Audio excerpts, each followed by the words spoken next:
English. Good morning all. I am Mrs.D.Ponezhil, working as an assistant professor of English in SFA College, Sivahasi.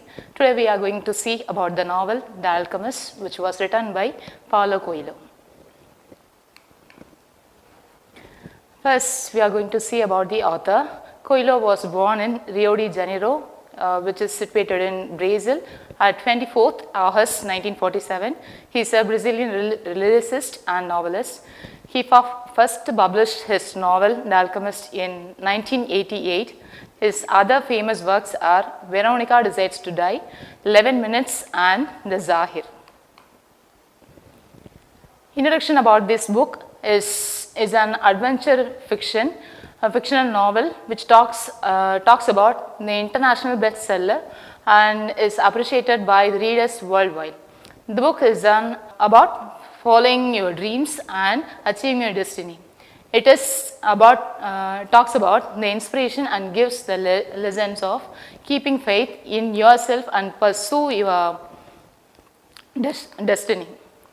The main characters are Santiago, crystal merchant, an Englishman, Melchizedek, and Fatima.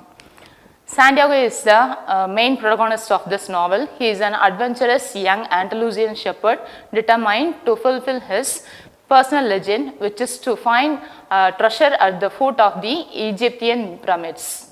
Next, crystal merchant. He is a struggling merchant who owns a crystal shop on top of a desolate hill. His shop was once popular but lost much of its business as Tangier lost its status as Egypt's premier port town. He is a good-hearted, devout Muslim but has a crippling fear of change. Englishman, he is a well-educated science student determined to learn the secrets of alchemy by learning from a true alchemist. He is a skeptic and loves to read books.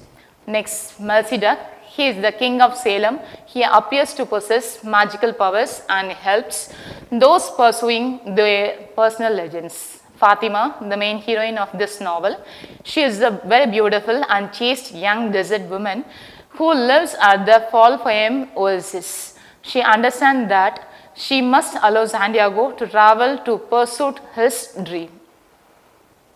The plot summary of this novel.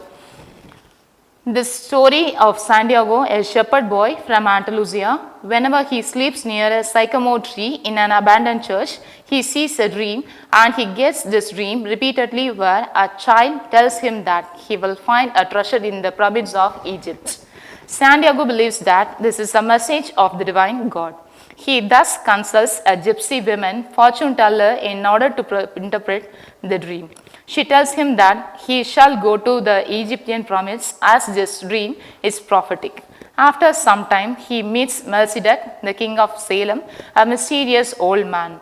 He seemed to be reading Santiago's mind and insists him to sell his sheep so that he may travel to Egypt.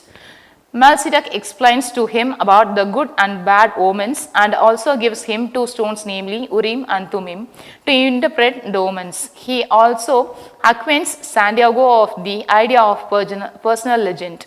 In the author's words, your personal legend is what you have always wanted to accomplish. Everyone, when they are young, knows what their personal legend is. Santiago thus sells his flock and travels to Tangier by boat. On his arrival to Tangier, a man tells him that he can take him to the pyramids, but instead robs all his money. Now he is left with no other option but to work there. He thus finds a job with the crystal merchant. The merchant taught him several lessons, and in turn he stimulated the merchant to take risks. This paid off, and he became rich within a year. Now, after earning money, he decides to continue his personal legend, that is, finding the treasure. He thus joins a caravan that was traveling to Egypt. In his journey, he meets an Englishman. The man was studying alchemy, was going to meet a famous 200 years old alchemist who resides in the Saharan oasis of Al-Fayem. The Englishman tells him that emerald tablet, a stone, has the secret of alchemy on it. He also tells him that masterwork is the greatest creation of alchemy. consists of a solid, the philosopher's stone, and a liquid, elixir of life.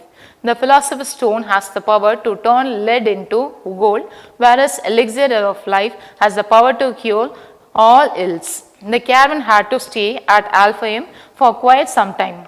The leader of the caravan informs the people that they cannot continue the journey in order to avoid the tribal wars. During this time, Santiago met Fatima and fell in love with her. She was an Arabian girl. One day, while taking a walk in the desert, Santiago sees two hawks fighting in the sky. He considered it to be a bad omen as it depicts that an army is entering the oasis.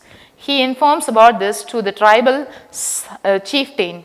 Thus, he defends Alphaim from the attacks. The alchemist hears about this vision also. He thus comes to meet him and offers to continue the journey with him.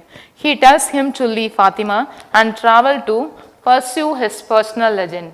Fatima also tells him to complete his journey, after which she shall marry him. During this journey, the alchemist tells him to follow his heart. On their way to the pyramids, Arab soldiers captivate them, and the alchemist gives them all the money that Santiago has in order to save both their lives. The alchemist uses the philosopher's stone and turns lead into gold. He gives this gold to Santiago and returns to the oasis, saying that Santiago will have to continue the journey alone. After reaching the pyramids, he starts digging but finds no treasure. Once again, he is beaten and robbed by the thieves. He then tells them about his dream. On hearing him, one of the thieves says that he also has a similar dream. He tells him that according to his dream, the treasure is buried under a sycamore tree in an abandoned church in Spain. Santiago now knows that where his treasure was. He returns back to Andalusia and digs under the tree. Thus, he finds his treasure. Final message of this novel is, remember that what your heart is, there you will find the treasure. No matter what you do, make sure that you do it because it is what your heart and soul desire. Thank you all. We'll see you in the next video.